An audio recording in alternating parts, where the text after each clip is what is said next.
आज की कहानी है बाघ की चालाकी। एक जंगल में एक बेहद चालाक बाघ अकेला रहा करता था। हालांकि जंगल में और भी बहुत सारे जानवर रहते थे, परंतु वह बाघ अपने परिवार से बचपन में ही बिछड़ चुका था। इसलिए उसने अपना सारा जीवन अकेले ही संघर्ष के साथ इस घने से जंगल में गुजारा था। वह जंगल के प्रत्येक कोने कोने से वाकिफ था, अतः उसे इस जंगल में किसी भी चीज का भय नहीं रहा था।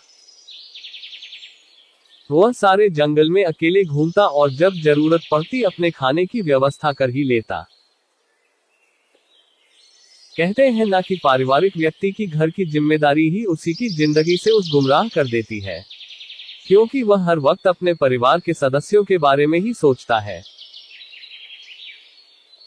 अगर वह कुछ खाना अकेले भी खाता है तो उससे वह खाना ये सोचकर हजम नहीं हो पाता कि उसके घर वाले भूखे रह जाएंगे और उसका पेट भर जाएगा। लेकिन बाघ का परिवार था ही नहीं और वह अपना जीवन खुद के बनाए नियमों एवं शर्तों के बल पर जीता। इसलिए वह हर दिन खुशी के साथ मौज मस्ती करके बिता लेता। वह बड़े से बड़े जानवर के साथ चालाकी से खिलवाड़ कर देता। जब भी उसे अपना पेट खाली महसूस होता, वो चालाकी से जंगल में घास करने वाली जानवरों को घात लगाकर मारता और अपनी भूख शांत करता। कई बार तो किसी जानवर को उसके साथियों के सामने ही मार डालता और शिकार को दूर ले जाकर वहां अपना पेट भरता। परंतु एक दिन बाघ कुछ खराब चीजें खाने के कारण अपने स्वास्थ्य को बिगाड़ देता है और कमजोर पड़ जाता है। परंतु फिर भी वह जीने की बहुत उम्मीद रखता है। तबीयत बिगड़ने के दौरान वह एक पेड़ के नीचे कई दिनों से झाड़ियों में ही बैठा रहता है।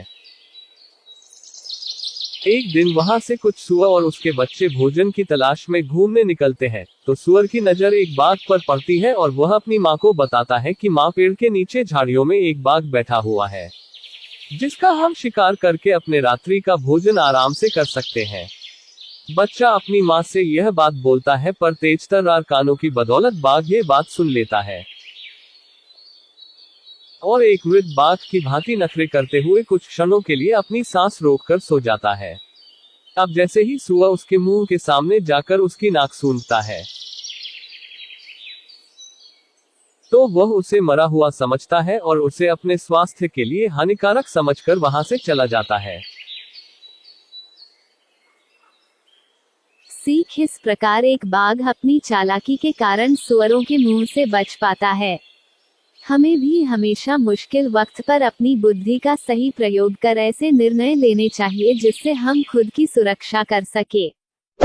कहानी पसंद आए तो लाइक, शेयर और सब्सक्राइब जरूर करें।